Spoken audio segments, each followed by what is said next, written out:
شب 18 ایول در سانه یک بنای استقامتی در شهرک اپریلیوفکا در ولایت مسکوا بین دو گروه مهاجران زنوزنی به عمل آمده است. در ثبت نشر شده در اینترنت دیده می شود که دو گروه در سان بنا به سر یکدیگر می تازند و صدای داد و فریاد و هم صدای تیر به گوش می رسد.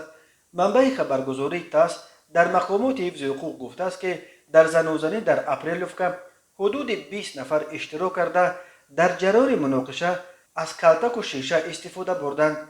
تیرپرانی هم بود ولی هنوز دقیق نیست که از کدام نوع سلاح استفاده شده است، گفته است منبع تاس. سبب مناقشه و از کدام کشورها بودن اشتراکچیانش را نیز هم معین نکردند. در جریان بی‌ترتیبی ها چند ماشین را آسیب رسانیدند. اپریلیوفکا شهرک است با 30,000 اهالی در پهلوی شهرهای کلوگا در 50 کیلومتری جنوب و غرب شهر مسکو. زنوزنی در اپریلیوفکا یک هفته بعد زنوزنی شب 12 ایول حدود 200 مهاجر از آسیای مرکزی اساساً از قرقیزستان و تاجیکستان در کوچه زلینادولسکا در نزد ایستگاه متروی کوزمینک شهر مسکو است. در جریان آن زنوزنی چند نفر از جمله با زخم کارد بستری کرده شده. پلیس 103 نفر را بازداشت کرد.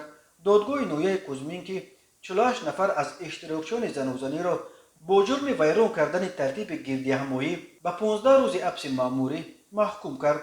پلیس مسکو گفت که اشتراکچیان این زنوزنی را از روسیه اخراج و از حق بازگشت به این کشور محروم خواهند کرد.